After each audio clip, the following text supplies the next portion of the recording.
निम्न रासायनिक समीकरणों को संतुलित कीजिए। हमारी पहली समीकरण है जिसमें दो अभिकारक मिलकर दो उत्पाद का निर्माण करते हैं। इस अभिक्रियाओं को संतुलित करने से पहले मैं आपको कुछ बात बताना चाहूँगा। देखिए यहाँ पर ये अभिकारक जब मिलते हैं तो उत्पाद का निर्माण करते हैं, मतलब ये अभिकारक हमारे लेफ्ट हैंड साइड की तरफ है और उत्पाद हमारा राइट हैंड साइड की तरफ आता है। यानी तत्वों के परमाणु संख्या, यानी जो अभिकारक है उनके तत्वों के परमाणु की संख्या बराबर होनी चाहिए इसके राइट हैंड साइड तत्वों के परमाणुओं की संख्या, यानी जो अभिकारक है उनके परमाणुओं की संख्या बराबर होनी चाहिए उत्पाद के परमाणु संख्या के बराबर। चलो आइए हम देखते हैं।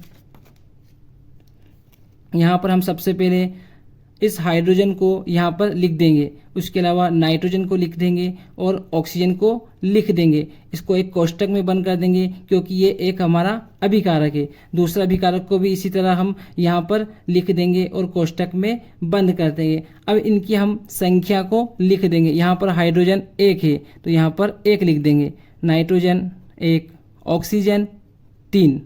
इसी तरह कैल्शियम का जो परमाणु है यहाँ पर 1 है, ऑक्सीजन का इस कोष्टक में दोनों के लिए है, ऑक्सीजन के लिए भी और हाइड्रोजन के लिए भी। तो यहाँ पर ऑक्सीजन हमारी 2 होगी और हाइड्रोजन हमारी यहाँ पर 2 होगी। इसी तरह हम उत्पाद के परमाणुओं की संख्याओं को भी लिख देंगे। कैल्शियम हमारे पास यहाँ पर 1 है। इसी तरह ये कोष्टक में जो आते हैं NO3 ये 2 होंगे तो यहाँ पर N यहाँ पर 1 हो गया, तो 1 का 2 में गुणा करेंगे तो 2 एकम 2। इसी तरह हम ऑक्सीजन 3 परमाणु है, इसी तरह 2 है तो 3 दूना 6 परमाणु हमारे पास यहाँ पर हो जाएंगे। अब हाइड्रोजन की बात करते हैं H2O में, तो H2 में हाइड्रोजन हमारे पास 2 होंगे, ऑक्सीजन 1 है। जब हाइड्रोजन की बात करते हैं तो हमारे पास यहाँ पर 1 और यहाँ पर 2, तो इसको हमें 2 से गुणा करना पड़ेगा। 2 से गुणा करने पर हम यहाँ पर 2 एकम 2, पूरे अभिकारक में 2 से गुणा होगा, 2 एकम 2। नाइट्रोजन के परमाणु भी 2 हो जाएंगे, ऑक्सीजन के हो जाएंगे 2 तिया 6 परमाणु हो जाएंगे। हाइड्रोजन 2 हमारे यहाँ पर सही है, नाइट्रोजन 2 यहाँ पर सही है, ऑक्सीजन 6 हमारे पास यही है। जब कैल्शियम की बात करते हैं तो कैल्शियम 1 हमारे पास यहाँ सही है, ऑक्सीजन 2 है और यहाँ पर हमारे पास 1 है, तो यहाँ पर हमें इसे 2 से मल्टीपल करना पड़ेगा। जब 2 से मल्टीपल करेंगे तो हाइड्रोजन यहाँ पर 4 हो जाएंगे क्योंकि ये पूरा एक अभिकारक है। उसके बाद ऑक्सीजन से गुणा करेंगे तो 2 एकम 2, यहाँ पर हाइड्रोजन की संख्या 4 तथा ऑक्सीजन की संख्या 2 हो जाएगी। अब उसके बाद हम देखते हैं यहाँ पर हाइड्रोजन 2 और 2 यहाँ पर थे हमारे पास पहले से। टोटल हाइड्रोजन की संख्या कितनी है? 4 है, तो यहाँ पर हाइड्रोजन की संख्या 4 यानी संतुलित हो गई। उसके बाद हम बात करते हैं ऑक्सीजन की, तो ऑक्सीजन की संख्या 2 यहाँ पर हो गई और यहाँ पर भी 2 हो गई, मतलब यह अभिक्रिया संतुलित हो गई। इसी तरह हमने इस अभिकारक में 2 से गुणा करना पड़ा, उत्पाद में हमारे को 2 से गुणा करना पड़ा, तो हम यहाँ पर 2 लिख देते हैं और यहाँ पर भी हम 2 लिख देंगे। यह हमारी अभिक्रिया संतुलित हो गई। इसी तरह हम दूसरी अभिक्रिया की जब बात करते हैं तो एक अभिकारक दूसरा अभिकारक जब उत्पाद का निर्माण करता है, इसी तरह हम इन तत्वों को लिख देंगे। सोडियम यहाँ पर 1 है, ऑक्सीजन हमारे पास यहाँ पर 1 है, हाइड्रोजन हमारे पास यहाँ पर 1 है। दूसरा अभिकारक की बात करते हैं तो हाइड्रोजन हमारे पास यहाँ पर 2 है, सल्फर 1 है हमारे पास, ऑक्सीजन कितने हैं? 4 है।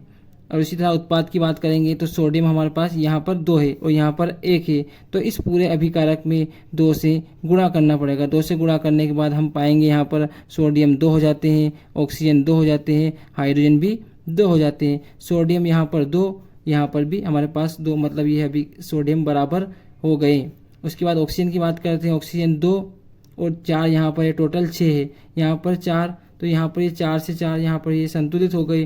और ऑक्सीजन यहाँ 1 होने के बावजूद हम इसे 2 करना पड़ेंगे, तो हम यहाँ से 2 गुणा कर देंगे, तो यहाँ पर हो जाएंगे 2 दूना 4 हाइड्रोजन और ऑक्सीजन हो जाएंगे 2, मतलब 2 और 4 ऑक्सीजन कितने हो गए? टोटल 6। यहाँ पर 4 और 2 हमारे पास यहाँ पर है, मतलब ये ऑक्सीजन हमारे पास यहाँ पर संतुलित हो गए। अब हाइड्रोजन की बात करते हैं तो हाइड्रोजन हमारे पास है यहाँ पर 4 और यहाँ पर 2, तो यहाँ पर है हमारे पास और 2 यहाँ पर है, मतलब हाइड्रोजन भी हमारे यहाँ पर संतुलित हो गए।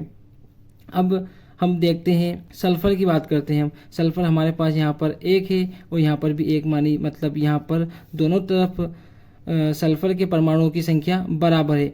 इस अभिकारक में 2 से गुणा करना पड़ा और इस अभिकारक में 2 से गुणा करना पड़ा, तो यहाँ पर 2 लिख देंगे और यहाँ पर भी हम 2 लिख देंगे और हमारी जो अभिक्रिया है यह संतुलित हो गई। अगली अभिक्रिया की बात करते हैं हम। NaCl और AgNO3 दो अभिकारक में परमाणुओं की संख्या देखेंगे और यहाँ उत्पाद में भी परमाणुओं की संख्या देखते हैं। Na यहाँ पर 1 है, Na हमारे पास यहाँ पर 1 है। Cl की बात करते हैं, Cl 1 है। Cl की बात करते हैं, यहाँ पर Cl 1 है। Ag मतलब सिल्वर की जब बात करते हैं तो सिल्वर हमारे पास यहाँ पर 1, तो यहाँ पर भी हमारे पास 1 है। NO3 का पूरा एक ग्रुप है, यहाँ पर 1 है, तो ये NO3 का एक ग्रुप हमारे पास 1 है। ये अभिक्रिया संतुलित है, इसे संतुलित करने की कोई ज़रूरत नहीं। और अब बात करते हैं अगली अभिक्रिया की। BaCl2 H2SO4 BaSO4 और HCl का निर्माण करता है। Ba की बात करते हैं तो Ba 1 है यहाँ पर और यहाँ पर भी Ba 1 है। इसी तरह हम Cl2 की बात करते हैं, Cl2 2 है और यहाँ पर हमारे पास 1 है। इसे 2 से हमें गुणा करना पड़ेगा, तो यहाँ पे Cl2 2 हो जाएंगे। हाइड्रोजन भी हमारे पास 2 हो गए, हाइड्रोजन हमारे पास यहाँ पर ऑलरेडी 2 हैगी। उसके अलावा SO4 का एक पूरा ग्रुप है जो कि 1 है, तो यह भी SO4 का एक ग्रुप है। हमें सिर्फ यहाँ पर 2 लिखेंगे जिससे पूरी अभिक्रिया हमारी संतुलित हो जाएगी।